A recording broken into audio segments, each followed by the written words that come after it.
आज दुनिया भर में कई महिलाएं कड़ी मेहनत और पढ़ाई के बाद अच्छी और उच्च पद पर नौकरियां कर रही हैं। औरतों की स्थिति में बदलाव लाने में इतिहास में कई महिला नायिकाओं की भूमिका प्रमुख है। भले ही आज महिलाएं डॉक्टरी की पढ़ाई कर मेडिकल की डिग्री हासिल कर रही हैं, इंजीनियर बन रही हैं, लेकिन इन क्षेत्रों में शामिल होकर भविष्य में महिलाओं के लिए रास्ता खोलने वाली और प्रेरणा बनने वाली महिलाओं की भूमिका अहम रहेगी।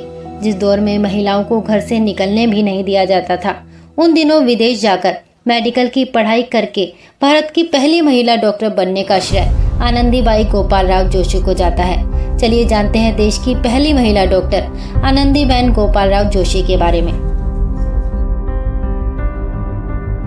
एक जमींदार परिवार में 31 मार्च 1865 को आनंदीबेन जोशी का जन्म हुआ था।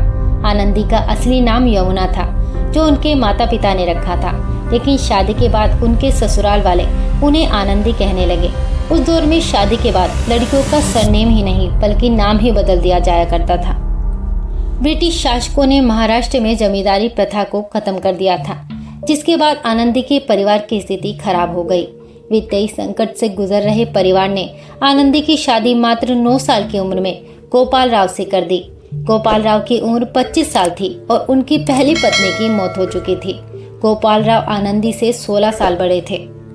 हालांकि उनके पति और ससुराल वाले आनंदी को काफी प्यार से रखते थे। 14 साल की उम्र में ही आनंदी मां बन गई थी, लेकिन उनका नवजात बच्चा किसी गंभीर बीमारी से पीड़ित था, जिसकी वजह से जन्म के 10 दिन बाद ही उसकी मौत हो गई। बच्चे को खोने का दर्द आनंदी के लिए असहनीय था, लेकिन उन्होंने ठान लिया था कि किसी भी बच्चे को बीमारी से नहीं मरने देंगी। आनंदी ने इसी लक्ष्य को लेते हुए डॉक्टर बनने की ठान ली और अपनी इच्छा पति को बताई। उनके पति ने आनंदी का समर्थन किया, लेकिन समाज और खुद के परिवार वालों ने आनंदी की आलोचना करना शुरू कर दिया। इन सब के बावजूद गोपाल राव ने आनंदी को मिशनरी स्कूल भेजकर पढ़ाई कराई।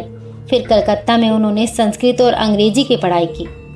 1880 में गोपाल राव ने एक मशहूर अमेरिकी मिशनरी को पत्र लिखकर अमेरिका में चिकित्सा की पढ़ाई करने की पूरी जानकारी एकत्र की।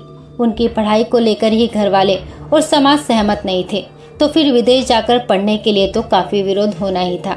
लेकिन आनंदी की जिद और पति के साथ ने उनके लक्ष्य के रास्ते में किसी को नहीं आने दिया। पेंसिल्वेनिया के महिला मेडिकल कॉलेज में आनंदी ने दाखिला लिया। इसके लिए उन्होंने अपने सारे गहने बेच दिए। कुछ लोगों ने आनंदी की इस कदम में उनका साथ देते हुए सहायता के लिए 200 रुपए की मदद की थी। आनंदी ने मात्र 19 साल की उम्र में MD की डिग्री हासिल की। वह पहली भारतीय महिला थी जिन्हें यह डिग्री मिली थी। बाद में आनंदीबाई भारत लौटी और कोल्हापुर रियासत के अल्बर्ट एडवर्ड अस्पताल की महिला वार्ड में प्रभारी चिकित्सक पर पद नियुक्त हुई। लेकिन डॉक्टरी की प्रैक्टिस के दौरान वह TB की बीमारी से शिकार हो गई। 26 फरवरी 1887 में महज 22 साल की उम्र में बीमारी के कारण आनंदीबाई का निधन हो गया।